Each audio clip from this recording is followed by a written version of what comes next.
Hello, aspirants. Welcome to Bhagyalakshmi IAS Institute, where passion meet purpose. Today we are going to discuss about TSPSC. Okay, TSPSC paper 4 ఓకేనా paper 4 PYQs అండి. So ఇంతకుముందు మనం 91 questions అయితే చూసాము. So ఇప్పుడు వచ్చేసి question number 92. The name of the deity install at Mannemkonda. ఇక్కడ question ఏం అడుగుతున్నారు అని అంటే మన్నెంకొండ అనే ప్లేస్ లో ఏ దేవుణ్ణి ప్రతిష్ఠించారు అని అడుగుతున్నారు. సో ఎవరండి మరి? వెంకటేశ్వర స్వామి. అండ్ ఇక్కడ ఏమంటున్నారు, మనకు 4 ఆప్షన్స్ ఇచ్చారు. నాగదేవత అని, Narasimhaswamy, and at the same time Sita Sameta Srirama or Venkateswara Swamy. The right answer is Venkateswara Swamy. So ఇక్కడ మనం తీసుకుంటే ఇది మన్నెంకొండ జాతర ఎక్కడ జరుపుకుంటారు అంటే మన్నెంకొండ జాతర అనేది మహబూబ్ నగర్ డిస్ట్రిక్ట్ లో జరుపుకుంటారు. ఓకేనా. సో మరి మన్నెంకొండ జాతర మరి ఇది ఎక్కడ ఉంది? తెలంగాణలో ఉంది. అండ్ ఈ ఫెస్టివల్ అనేది ఏ దేవునికి డెడికేషన్ అంటే వెంకటేశ్వర స్వామి. అండ్ దీన్ని పేదల తిరుపతి అని కూడా అంటారు. So it's renamed the name poor man's Tirupati, పేదల తిరుపతి అని కూడా అంటారు. ఇది గుర్తుపెట్టుకోవాలి. ఓకేనా. Next question, in traditional Bidri handicraft. ఇక్కడ ఏం హ్యాండీక్రాఫ్ట్ అండి? Traditional Bidri handicraft. The metal used, ఏ మెటల్ యూజ్ చేస్తారు అని అడుగుతున్నారు.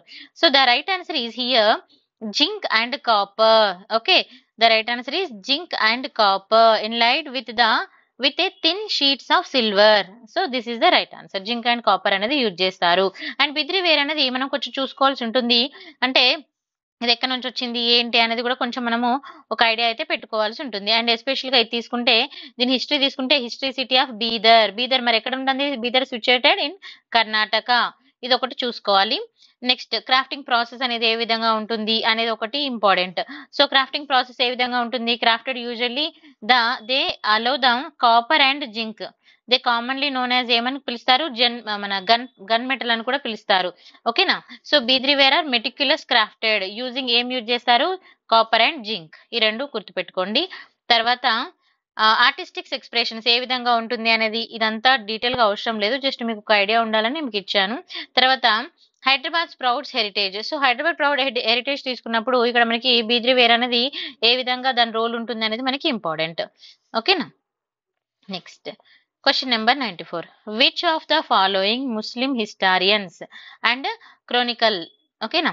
ముస్లిం హిస్టారియన్స్ లో కింద ఇచ్చిన ఫాలోయింగ్ ముస్లిం హిస్టారియన్స్ లో ఎవరు అంటే ఇక్కడ ఇచ్చిన దానిలో ఏది ఎవరు యూజ్డ్ ద ఎక్స్ప్రెషన్, ఏం ఎక్స్ప్రెషన్ యూజ్ చేస్తున్నారు? Telangana in his book. తెలంగాణని అతని బుక్ లో ఈజ్ అంటే అతని బుక్ లో ఏం రాశారంటే Telangana in his book as the part of Deccan. Telangana అనేది దక్కన్ పార్ట్ అని చెప్తున్నాడు. ఓకేనా. సో ఇప్పుడు మనం తీసుకుంటే తెలంగాణ హిస్టారికల్ ఎవల్యూషన్ ఏ విధంగా జరిగింది అనేది మనం చూసుకోవాలి. So Telangana historical evolution through the eyes of Ferishta. ఓకేనా. సో ఇప్పుడు మనం తీసుకుంటే ద టర్మ్ తెలంగాణ ఎక్కడి నుంచి వచ్చింది? మీ అందరూ చదువుకునే ఉంటారు, తెలంగాణ అని మనం ఇలా చదివే ఉంటాం కదా. సో ఎర్లియస్ట్ అపియరెన్స్ అనేది ఎక్కడి నుంచి వచ్చింది అనేది మనం చూసుకోవాలి. So earliest appearance traced between the period ఎవరెవరి టైంలో అండి? అమీర్ ఖుష్రో అండ్ అబ్దుల్ ఫజల్. సో వీళ్ళిద్దరు టైం ఏదైతే బిట్వీన్ ఆఫ్ టైం ఉంటుంది కదా, ఆ టైంలో ఎస్పెషల్ గా. సో మరి అప్పుడు ఏం చేశారు ఏంటి అని అంటే మనం చూసుకుందాం. ఫస్ట్ ఫెరిస్తా అని చదువుకున్నాం కదా ఇందాక.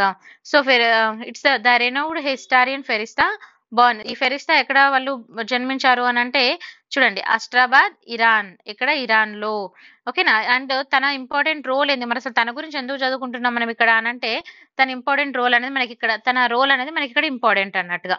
సో మరి తన రోల్ ఏంటి ఇక్కడ అని అంటే, సో తను ఏం చెప్తుంది, తన రోల్ ఏంటి అనేది మనం ఇక్కడ చూసుకోవాలి. ఇప్పుడు తెలంగాణ గురించి కమెంట్ వచ్చింది, సో ఎందుకు వచ్చింది అనేది ఇక్కడ ఇంపార్టెంట్ మనకి.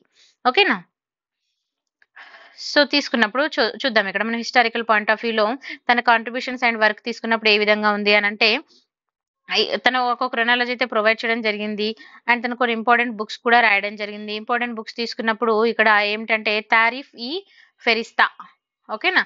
Return in Persian language and ఈ ఇబ్రహీం గుల్జర్. సో ఇలా ఆమె కొన్ని ఫేమస్ బుక్స్ కూడా రాయడం జరిగింది.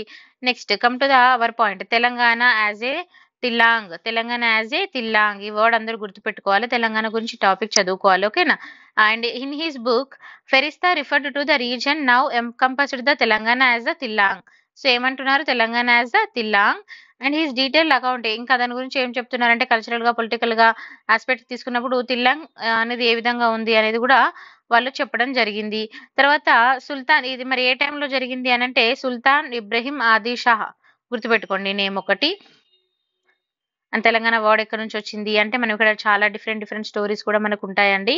ఎందుకంటే మనము మన ఇండియన్ డైనాసిటీ కూడా చూసుకున్నప్పుడు మనకు డిఫరెంట్ నేమ్స్ తో ఎగ్జిస్ట్ అయితే అవ్వడం జరిగింది. సో ఇక్కడ మీరు ఈ టాపిక్ ని కంప్లీట్ గా చదువుకోవాల్సి ఉంటుంది. ఆల్రెడీ నేను మన పీవైక్యూలో ఇంతకు ముందు ఫస్ట్ నుంచి వచ్చిన పీవైక్యూలో ఎక్స్ప్లెయిన్ చేశాను. గ్రూప్ 4 పీవైక్యూలో కూడా ఎక్స్ప్లెయిన్ చేశాను. గ్రూప్ 1 పీవైక్యూలో కూడా చేశాను. మీరు జస్ట్ ఒకసారి మళ్ళీ దాన్ని రీకాల్ చేసుకుంటే సరిపోతుంది. Next, which of the following person worked as the law minister?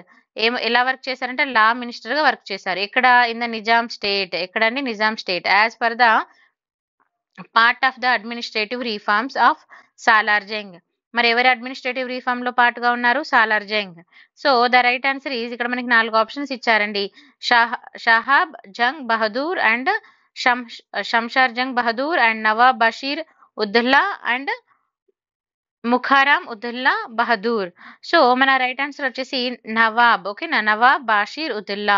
So మరి ఇక్కడ మనం ఎక్స్ప్లెనేషన్ తీసుకున్నప్పుడు మనకి ఇది చాలా చాలా ఇంపార్టెంట్. సాలార్ జంగ్ రిఫార్మ్స్ అనేది క్లియర్ గా ఈచ్ అండ్ ఎవ్రీ పాయింట్ చదువుకోవాలండి. ఓకేనా. సో ఇది ఎప్పుడు ఎస్టాబ్లిష్ చేశారు? Establishment of Sadr ul Maham. Okay, Sadr ul Maham council of ministers 1868 లో సాలార్ జంగ్ ఇక్కడ సాలార్ జంగ్ వాజ్ ఫౌండెడ్. దీన్ని ఫౌండ్ చేయడం అయితే జరిగింది. అదేంటిది?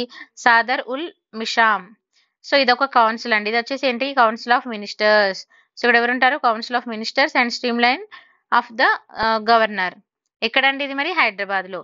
అండ్ కీ మినిస్టర్స్ మరి అప్పుడు ఏమున్నవి సాలార్ జంగ్ టైంలో అనేది చూసుకోవాలి. లా మినిస్టర్స్ ఉన్నారు, మినిస్ట్రీ ఆఫ్ రెవెన్యూ ఉంది, చీఫ్ ఆఫ్ పోలీస్ డిపార్ట్మెంట్ ఉంది, అడ్మినిస్ట్రేషన్ ఆఫ్ పబ్లిక్ వర్క్ ఉన్నాయి. సో లా మినిస్టర్ తీసుకున్నప్పుడు మరి ఎవరున్నారు అని అంటే బాషీర్ ఉద్దౌలా బహదూర్.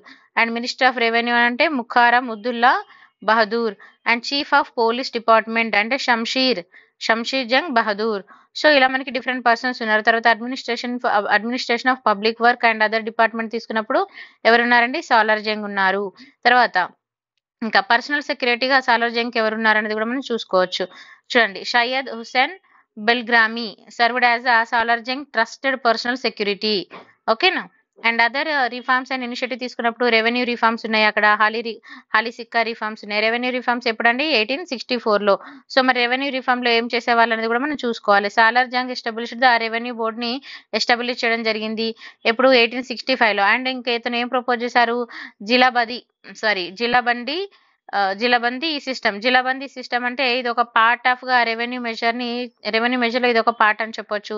తర్వాత హాలీ సిక్కా కాయిన్స్ అంటే ఇది వచ్చేసి ఎప్పుడైనా మనకి 1858 లో.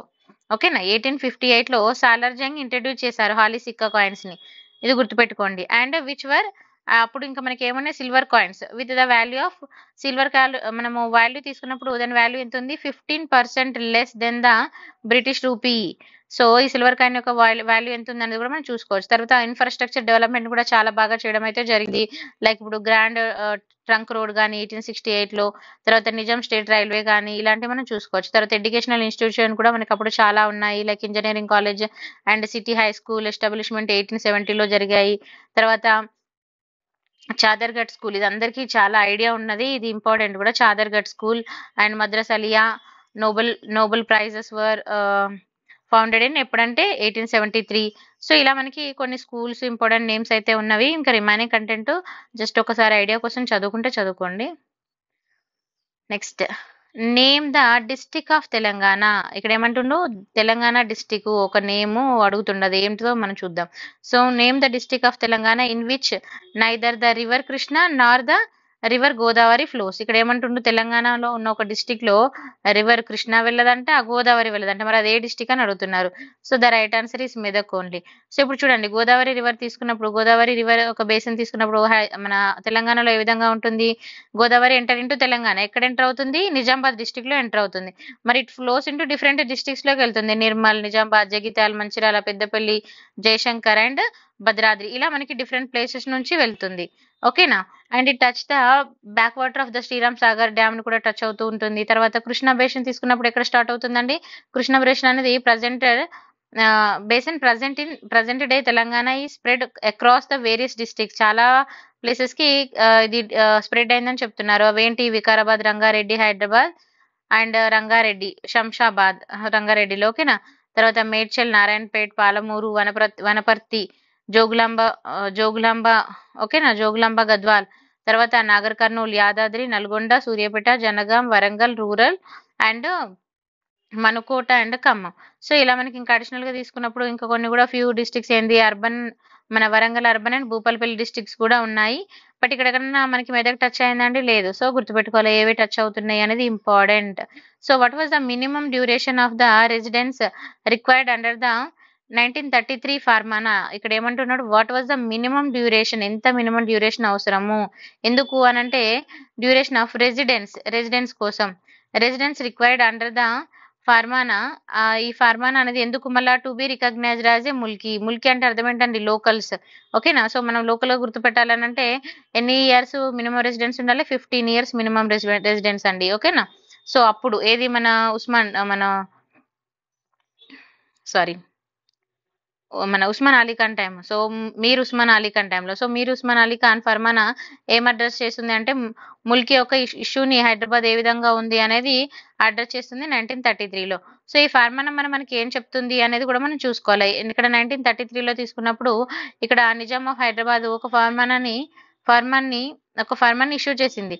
సో అది ఏం అడ్రస్ చేసిందంటే ముల్కీస్ యొక్క ప్రాబ్లమ్స్ ని, అంటే ముల్కీ అంటే ఎవరు, people who have lived in Telangana for 15 years.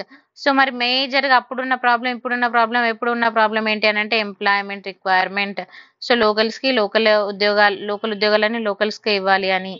తర్వాత empowering the education and efficient Mulkis in employment. తర్వాత టెంపరరీ అపాయింట్మెంట్స్ అనేవి తీసుకోవడం జరిగింది. తర్వాత ఇంకేమైంది అని అంటే వీళ్ళు వేరే బీహార్ నుంచి డిఫరెంట్ ప్లేసెస్ నుంచి కొంత అంటే మేజర్ పోస్టులు ఏవైతే ఉంటాయో మేజర్ పోస్టులలో ముల్కీలు తీసుకొచ్చారు. అంటే మన తెలంగాణ లోకల్స్ కాకుండా నాన్ ముల్కీ వాళ్ళు ఉంటారు కదా, నాన్ లోకల్స్ తీసుకొచ్చి పెట్టడం జరిగింది. సో దానివల్ల అక్కడ మళ్ళీ ఇష్యూ అనేది స్టార్ట్ అయింది. సో అప్పుడు ఆ ఇష్యూని రేజ్ చేస్తూ సపోర్ట్ చేసిన వాళ్ళు ఎవరు అని అంటే మనం చూసుకోవచ్చు. Support to Kotwal Raja Venkateswara Swamireddy. So ఇవి చూసుకోవాలి, వెంకటరామిరెడ్డి.